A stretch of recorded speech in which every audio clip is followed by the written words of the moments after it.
야고보서 3장입니다. 나의 형제들아, 너희는 많은 선생들이 되지 말라. 이는 우리가 더 큰 정죄를 받을 줄 알미니라. 선생이 된다는 것은 어떤 분야에서 최고의 경지에 오른 달인이 된다는 것입니다. 어떤 특정 분야의 일을 훤히 파악하고 자유자재로 잘 다룰 줄 아는 사람을 말합니다. 흔히 장인이라고 부릅니다. 여기서 언급한 선생이란 달인의 경지에 오른 최고의 장인을 말합니다. 너희는 많은 선생들이 되지 말라. 모든 일을 다 잘하는 만능 장인이 될 생각을 하지 말라는 말입니다. 모든 일에 능한 선수가 된다면은 동시에 모든 일에 책임을 져야 하기 때문입니다.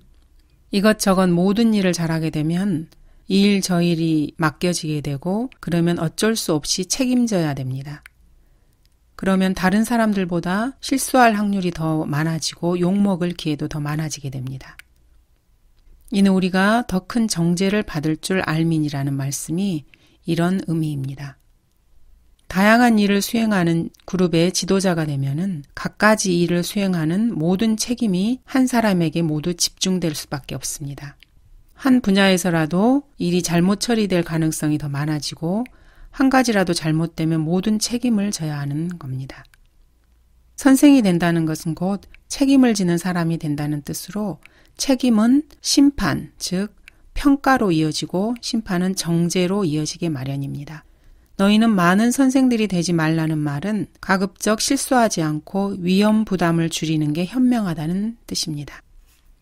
2절 우리는 많은 일에 모두를 실족시키나니 만일 말로 실족해 하지 않는 사람이 있다면 그 사람은 온전한 사람이며 온 몸도 제어할 수 있느니라. 우리는 많은 일에 모두를 실족시키나니 이 말씀은 우리가 많은 일에 개입해서 많은 일을 하게 되면은 그만큼 실수를 더 쉽게 범한다는 것이며 이것저것 많은 말을 하다 보면은 과오를 범하게 될 위험이 많다는 뜻입니다. 만일 말로 실족해 하지 않는 사람이 있다면 사람의 자질을 정확하게 알려면 그 사람의 말을 들어보면 됩니다.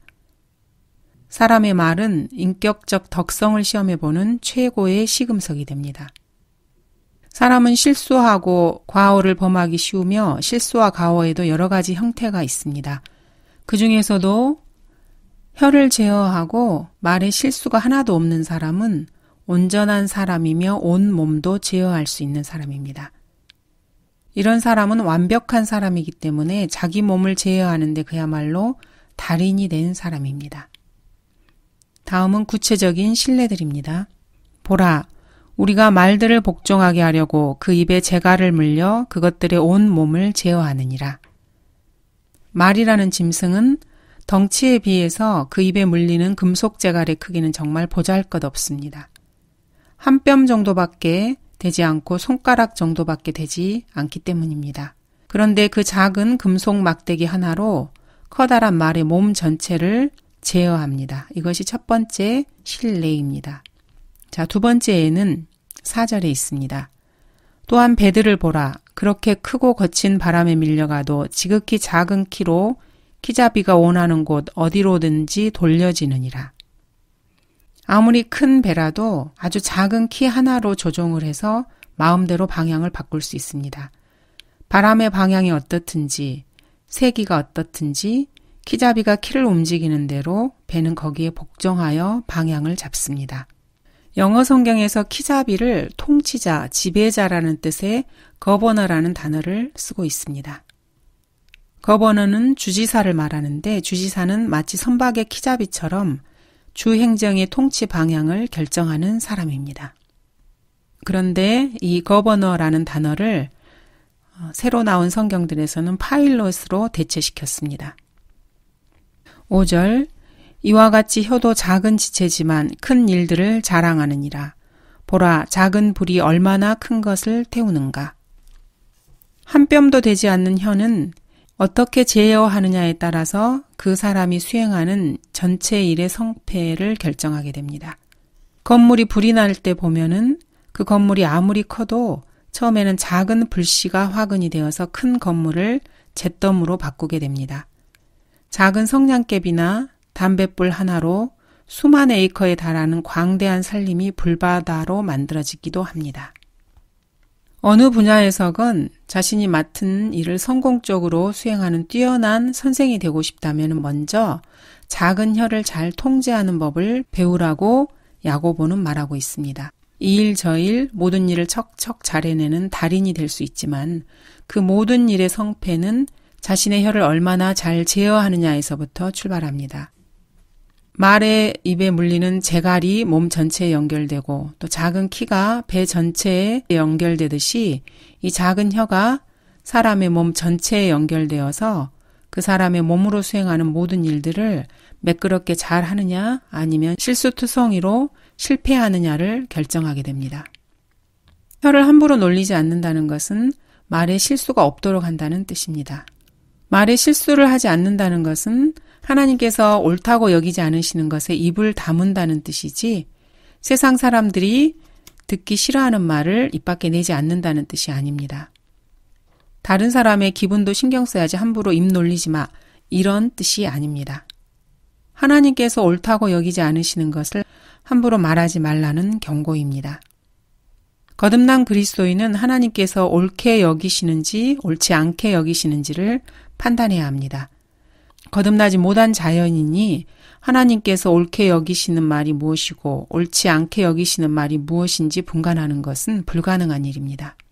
또한 우리가 그것들을 말하되 인간의 지혜가 가르치는 말로 하지 아니하고 성령께서 가르치시는 말로 하나니 영적인 일들을 영적으로 비교하여 말하느니라.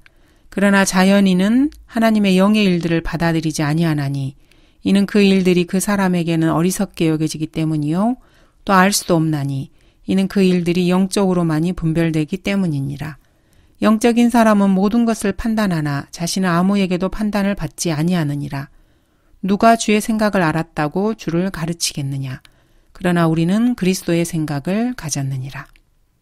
거듭나지 않은 자연인은 하나님의 영의 일들을 받아들이지 않습니다. 그리고 하나님의 영의 일들을 어리석다고 여기는 것입니다. 반면에 영적인 사람은 모든 것을 판단합니다. 모든 사람을 판단하는 것이 아닙니다. 영적인 사람은 사람의 지혜가 아니라 성령의 지시대로 말을 합니다. 영적인 사람이란 그리스도의 생각을 가진 사람입니다. 그리스도인으로 거듭난 사람은 하나님께서 옳지 않다고 여기시는 말이 무엇인지 판단할 수 있고 그것을 입 밖에 내지 않도록 주의하며 자기 혀를 제어할 줄 압니다. 말에 실수가 없다는 것은 영적 그리스도인이 하나님께 불쾌감을 드릴 만한 말을 하지 않는다는 뜻입니다. 그리스도인이 다른 사람들의 감정을 상하게 하는 것은 흔히 있는 일입니다. 심지어 독사들의 세대야 하고 책망을 하기 때문입니다. 은혜의 복음을 전파하는 것은 사람들의 귀에 달콤한 말을 들려주는 것이 아니고 그들의 기분을 상하게 하는 것입니다. 구원받지 않으면 지옥에 간다는 말을 듣고 기분이 좋은 죄인은 없을 것입니다. 그렇다고 해서 그들의 기분을 생각해서 복음을 전하는 일을 멈출 수는 없습니다. 바울은 이렇게 말합니다. 내가 이제 사람들에게 호감을 사랴 아니면 하나님께 사랴 아니면 내가 사람들을 기쁘게 하려고 하겠느냐. 내가 아직도 사람을 기쁘게 하려고 한다면 나는 그리스도의 종이 아니니라. 그러나 형제들아 내가 너희에게 알게 하노니 내가 전한 복음은 사람을 따른 것이 아니니라. 현대 제독교회의 그리스도인들은 복음을 전하는 것을 주님 사랑해요. 할렐루야. 우리 서로 사랑해요. 이렇게 말하는 것을 복음 전하는 것으로 착각합니다. 죄인들의 감정을 상하게 할까봐 겁이 나기 때문에 이런 식으로 말하는 것입니다. 반면 하나님의 감정을 상하게 하는 것이 무엇인지 그들은 알지 못합니다. 말에 실수를 하지 않는 자들이 아니라 이들은 오히려 말에 실수만 하는 자들이고 자신의 혀를 제어할 줄 모르는 사람들입니다. 말에 실수를 하지 않으려면은 세상 사람들이 아무리 감정이 상하더라도 하나님께서 옳게 여기시는 말을 담대하게 입 밖에 낼 수 있어야 합니다. 예수님께서는 2000년 전에 이 세상에 오셨을 때 바리새인들과 서기관들을 향하여 이렇게 말씀하셨습니다. 위선자인 서기관들과 바리새인들아 너희에게 화 있으리라. 이는 너희가 잔과 접시의 것은 깨끗하게 하나 속은 약탈과 방탕으로 가득 차 있기 때문이라. 너희가 회칠한 무덤들처럼 실로 겉으로는 아름답게 보이나 안에는 죽은 사람의 뼈와 모든 더러운 것으로 가득 차 있도다. 너희 뱀들아, 독사들의 세대야, 어떻게 너희가 지옥의 저주에서 피할 수 있겠느냐. 예수 그리스도의 이런 말씀을 듣고 서기관들과 바리새인들이 얼마나 기분이 상했겠습니까? 너희는 너희 아비 마귀에게서 나와서 너희 아비의 정욕을 행하고자 하는도다. 그는 처음부터 살인자였으며 진리 가운데 거하지 아니하였으니 이는 자기 안에 진리가 없음이라. 그가 거짓말을 할 때는 자신에게서 우러나와 한 것이니 이는 그가 거짓말쟁이요 또 거짓말의 아비이기 때문이라. 예수님께서 바리새인들의 감정을 상하지 않게 하려고 말을 조심하고 계십니까? 그렇지 않습니다. 주님의 말씀을 듣고 있던 바리새인들은 화가 너무나 치밀어서 돌을 집어 주님께 던지려고까지 했습니다. 이처럼 주님께서는 다른 사람들의 감정을 상하게 하셨습니다. 그렇다고 해서 예수님께서 말에 실수를 하신 것은 결코 아닙니다. 하나님께서 원하시는 바를 말씀하셨을 뿐입니다.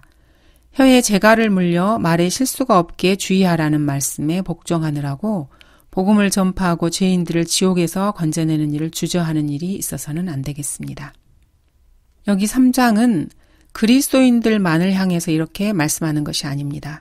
구원받은 여부와는 상관없이 누구나 혀를 제어하고 자신의 몸을 통제하라고 권면하고 있습니다.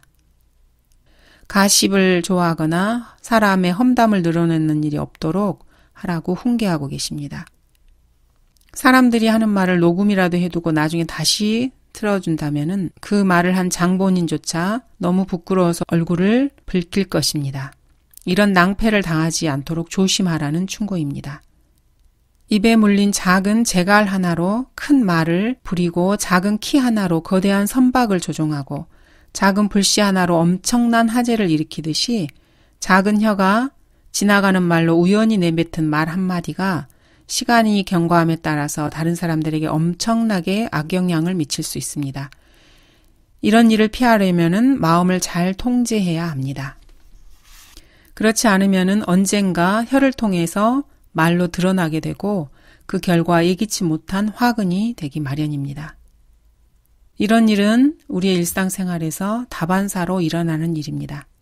러크만 목사님께서는 한번 비행기를 타고 여행을 가시던 중에 뒷자리에 감리교 목사가 온갖 잡담을 늘어놓는 것을 듣고 있었습니다. 그 후 어느 집회에 참석하고 계셨을 때 82세 된 노인이 찾아와서 구원을 받은 적이 있습니다. 아주 밤늦게 찾아오셨는데 성령님께서 자신을 움직이는 걸 강력하게 느껴서 찾아왔고 그래서 구원을 받았습니다. 전에는 그런 경험이 없었냐고 물었더니 50세 때 한번 자신을 강력하게 성령께서 움직이시는 것을 느꼈다고 합니다. 그런데 그날 밤 식당에서 어떤 목사가 입에 담을 수 없는 더러운 농담을 거침없이 하는 것을 듣고 너무나 민망해서 그 자리에서 일어나 나와버린 경험이 있다고 합니다. 그 목사의 입에서 나오는 말로 인해서 구원에 대한 갈망이 순식간에 사라져버렸고 80세가 넘을 때까지 단 한 번도 그런 마음을 다시 갖지 못했다고 합니다. 그 노인의 이야기는 작은 불씨 하나가 어떻게 거대한 살림을 태워버리고 잿더미로 만드는지 잘 설명해 주는 것입니다. 우연히 들린 한 목사의 농담 한마디가 한 노인의 일생에 32년을 허송세월하게 만든 것입니다. 이와 같이 혀도 작은 지체지만 큰 일들을 자랑하느니라. 보라, 작은 불이 얼마나 큰 것을 태우는가. 역사에서 이 말씀을 실증적으로 보여준 사례는 많습니다. 특히 아돌프 히틀러 같은 경우 그는 자신의 새치혀를 놀린 것뿐이었습니다. 총 한 방 쏘지 않고 독일 국민의 온 마음을 자신의 손아귀에 거머쥐고 전 세계를 엄청난 전쟁으로 휘몰아치게 했습니다. 입 안에 한치 혀만 가지고 220만 명이 넘는 젊은이들을 군대로 끌어모았습니다. 그는 총을 뽑지도 않고 칼을 빼들지도 않고 폭탄을 들고 으름장을 놓지도 않았습니다. 단지 자신의 혀를 놀렸을 뿐입니다. 220만 명의 대군이 유럽 대륙을 온통 쑥대밭으로 만들 수 있었던 것은 아돌프 히틀러의 새치혀였습니다. 혀는 불이요 제약의 세상이라 그처럼 혀는 우리 지체들 가운데 있으면서 온 몸을 더럽히며 또 일생을 불태우나니 곧 지옥의 불에서 태우느니라. 혀는 불이라고 정의를 내립니다. 죄악의 세상이라. 인간을 참으로 부정적인 시각으로 서술하고 있습니다. 긍정적인 데가 하나도 없습니다. 그렇다면 철학자들의 인간관은 모두가 거짓말이요 사기입니다. 철학자들이야말로 자신의 혀를 제멋대로 움직이는 자들입니다. 혀는 불이요 죄악의 세상이라. 그처럼 혀는 우리 지체들 가운데 있으면서 온 몸을 더럽히며 또 일생을 불태우나니 곧 지옥의 불에서 태우느니라. 영어에서 일생은 the course of nature, 즉 자연이 흘러가는 과정이라고 표현을 하고 있습니다. 소위 말하는 nature, 어머니 자연에 대해서도 성경은 불태우니라고 부정적으로 표현하고 있습니다. 어머니 자연조차도 땅속 지옥으로부터 불을 받게 됩니다. 이 자연의 과정들은 지옥의 불에 불타고 있는 과정입니다. 우리 몸의 혀가 온 몸을 더럽히는 것처럼 지구 속에 있는 지옥불이 자연에 온통 불을 지르게 됩니다. 이처럼 지옥불에 불타는 과정이 그 소위 말하는 어머니 자연이 걷는 과정입니다. 구원받지 못한 사람은 자연인입니다. 자연인은 지옥의 불에서 불타고 있는 과정에 있는 사람입니다. 구원받지 못한 자연인은 지옥불에 불타며 지옥을 향해 달리고 있는 과정에 있습니다. 지옥에 떨어지도록 저주받은 상태에 있습니다. 자연이 흐르는 과정, 즉 The Course of Nature는 사람으로 치자면 구원받지 못한 자연인의 일생을 말합니다. 자연인의 일생은 지옥을 향해 가는 과정입니다. 혀는 사람의 몸을 더럽힐 수 있습니다. 예수 그리스도께서 그렇게 말씀하셨습니다. 사람의 입으로 들어가는 것이 사람을 더럽히는 것이 아니라 사람의 입에서 나오는 것이 그 사람을 더럽힌다고 예수님께서 말씀하셨습니다. 입으로 들어가는 모든 것은 배를 통해 뒤로 나가는 줄 알지 못하느냐. 그러나 입에서 나오는 것은 마음으로부터 나오나니 이것들이 사람을 더럽히느니라. 마음에서는 악한 생각과 살인과 간음과 음행과 도둑질과 거짓 증언과 모독이 나오느니라. 이런 것들이 사람을 더럽히는 것이며 씻지 않은 손으로 음식을 먹는 것은 사람을 더럽히지 아니하느니라. 몸이 더러워질 수가 있습니다.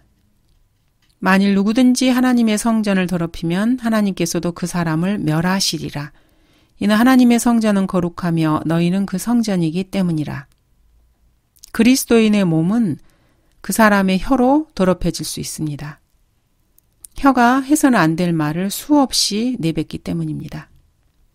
그러므로 자신이 하는 말에 주의를 기울여야 합니다.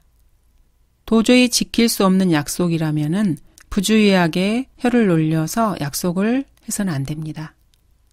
도저히 올바르게 해명할 수 없는 일이라면은 생각 없이 혀를 놀려서 함부로 말해서는 안 됩니다.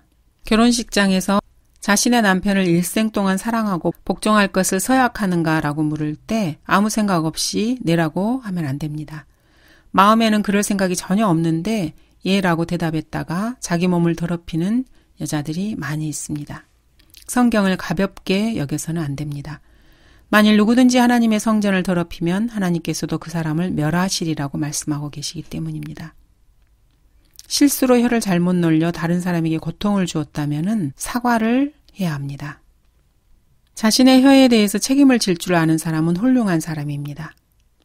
잘못 말한 것을 바로잡는 일은 자신의 혀가 평소에 실수하지 않도록 단련시키는 아주 좋은 훈련 방법입니다. 거리 설교도 마찬가지입니다. 어떤 다른 복음을 전하고 난 뒤에 그것이 잘못이라고 나중에 깨달아 봐야 그 잘못된 설교를 들은 사람들은 이미 온데간데 없이 사라지고 만 것입니다.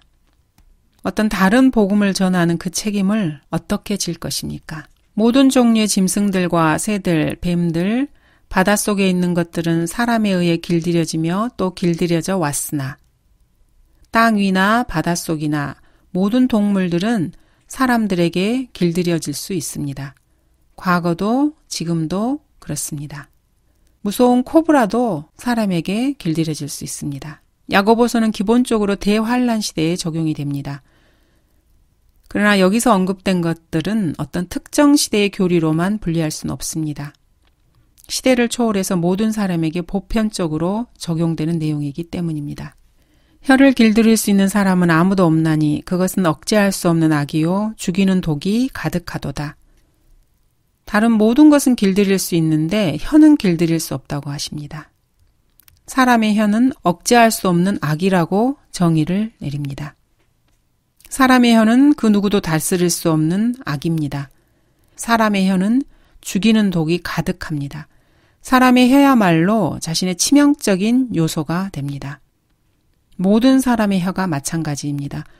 구원을 받았건 받지 못했건 다 마찬가지입니다. 영어에서는 감탄사 자체가 하나님을 원망하고 비난하고 저주하는 내용입니다. 언어 자체가 그렇게 습관화가 되어 있습니다. 공적인 자리나 재판소에서 손을 들고 하나님의 이름으로 서약하는 것은 문제될 것은 없습니다. 문제는 일상적인 말 가운데에서 진지한 마음 없이 하나님의 이름으로 맹세한다던가 이렇게 함부로 서약을 하는 것입니다. 성경에서는 이것을 금하고 있습니다. 하나님의 이름을 헛되이 사용하지 말라는 말의 진의입니다. 그리스도인이라고 하는 사람들도 걸핏하면은 이런 하나님, 가드가 들어간 감탄사를 일상적으로 씁니다. 심지어는 Jesus Christ, 예수 그리스도를 욕으로 쓰고 있기도 합니다. 이런 것들이 모두 죽이는 독이 가득한 치명적인 혓바닥에서 나오는 겁니다. 사람들은 끊임없이 혀를 놀려 하나님을 모독합니다. 여기에는 그리스도인이건 그리스도인이 아니건 차이가 없습니다.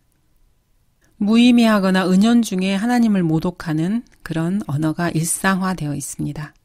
혀를 길들일 수 있는 사람은 아무도 없나니 사람의 능력으로는 혀를 제어할 수 없다는 말이 아니고 혀를 제어하려고 마음먹은 사람이 참으로 적다는 뜻입니다. 자신의 혀를 제어하려고 하는 사람은 그렇게 많지 않습니다. 혀 가는 대로 생각나는 대로 아무 말이나 내뱉는 게 일반적입니다.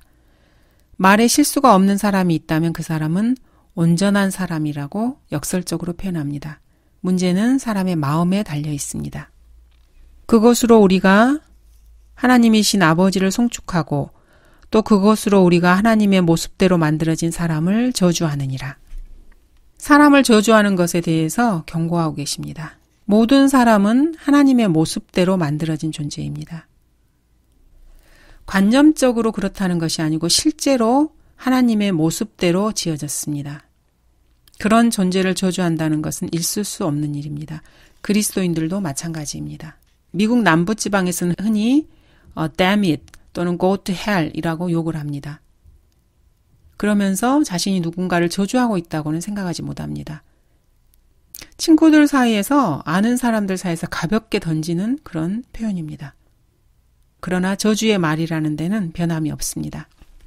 10절 같은 입에서 축복과 저주가 나오는도다. 나의 형제들아 이렇게 되어서는 아니 되느니라. 참으로 옳은 말씀입니다. 축복의 아름다운 말이 나오는 입에서 저주의 더러운 말이 또 나온다는 것은 실로 경계할 일입니다.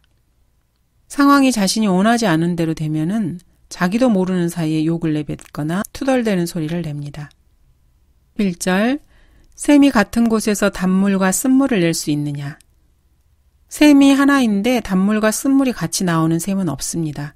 자연의 이치가 이러한데 사람은 축복의 말과 저주의 말을 한 입으로 어떻게 할 수가 있겠습니까? 나의 형제들아 무화과 나무가 올리브 열매를 포도나무가 무화과를 맺을 수 있겠느냐? 그와 같이 짠물과 단물을 다 내는 샘은 없느니라. 무화과 나무는 무화과 열매를 맺고 포도나무는 포도를 맺습니다. 이것이 자연의 이치입니다. 한 근원에서 서로 상반되는 것이 나오지 않는다는 것은 너무나 당연한 일입니다. 그러나 한 근원에서 서로 상반되고 모순되는 것이 나올 수가 있는데 그것이 바로 사람의 입입니다. 13절 너희 가운데 현명하고 지식을 갖춘 자가 누구냐? 그는 선한 행실을 통하여 지혜의 온유함으로 자신의 행함을 나타내 보일지니라. 너희 가운데 현명하고 지식을 갖춘 자가 누구냐? 현명하고 지식을 갖춘 자란 바로 이런 사람입니다. 즉 선한 행실을 통하여 지혜의 온유함으로 자신의 행함을 나타내 보이는 사람입니다. 여기서 선한 행실, good conversation이라는 것은 일상생활 동안에 행해지는 행실만을 뜻하는 게 아닙니다. 이것은 입을 의미합니다. 자신의 생활을 통해서도 자신의 행함을 나타낼 수 있지만 입을 통해서 그것을 나타내 보일 수 있습니다. 자신의 입을 통해서 나오는 말을 보면은 자신의 삶의 모습이 어떤지 금방 알 수 있습니다. 말 속에 그 사람의 삶이 반영되기 때문입니다. 만일 너희 마음속에 독한 시기와 다툼이 있으면 자랑하지 말며 진리를 거슬러 거짓말하지 말라. 독한 시기와 다툼을 나타내는 말을 하지 않는다면 마음속에 혹시라도 시기와 다툼이 있더라도 그것을 능히 통제할 수 있는 사람입니다.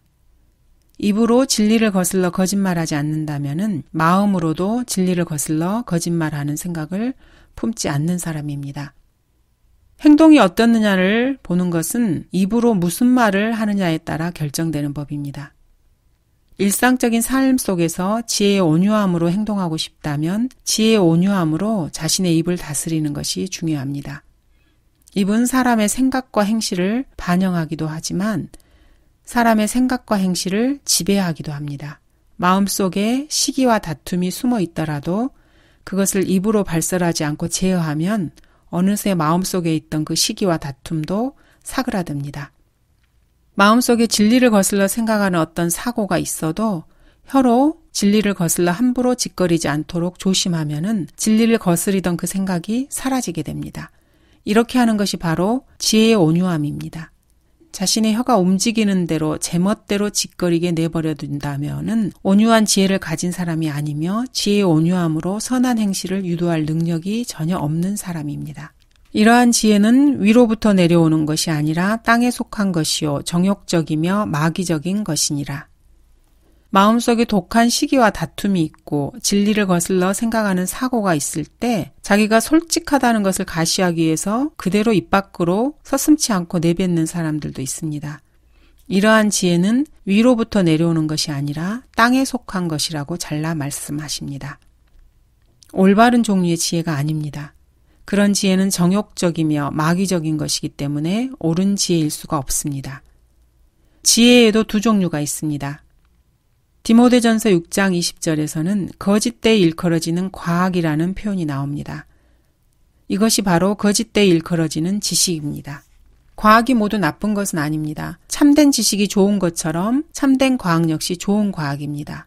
지식에도 거짓된 지식과 참된 지식, 유익한 지식과 해로운 지식이 있는 것처럼 지혜 역시 위로부터 내려온 지혜와 땅에 속한 지혜, 곧 참되고 좋은 지혜와 거짓되고 악한 지혜가 있습니다. 솔로몬은 지혜가 많으면 슬픔도 많으니 지식을 늘리는 사람은 슬픔을 늘리는 것이라고 말했습니다. 지식이 다 좋은 것은 아닙니다. 마귀에게도 지식이 있습니다. 지혜 역시 다 좋은 것이 아닙니다. 마귀에게도 지혜가 충만합니다. 지혜나 지식이 어떤 종류에 달렸느냐가 중요합니다. 성경은 주를 두려워함이 지혜의 시작이라고 말씀합니다. 이런 지혜는 좋습니다. 또한 악에서 떠나는 것이 명철이라고 말씀합니다. 지식은 사람이 뭔가를 아는 것을 뜻합니다. 지혜란 지식을 올바르게 사용할 줄 아는 것입니다. 명철은 자신이 아는 것이 하나님과 어떤 관계가 있는지 아는 것입니다. 마귀는 지식과 지혜를 갖고 있지만 명철을 갖고 있지 못합니다. 지혜는 지식을 어디에 어떻게 적용하여 무엇을 할 것인지를 생각해내는 능력입니다. 명철은 자기가 알고 있는 일 또는 행하는 일이 하나님께서 원하시는 것과 어떤 관계인지를 아는 능력입니다. 따라서 명철이 결여된 지식과 지혜는 쓸모가 없습니다. 세상의 지식과 지혜가 바로 그런 것들입니다.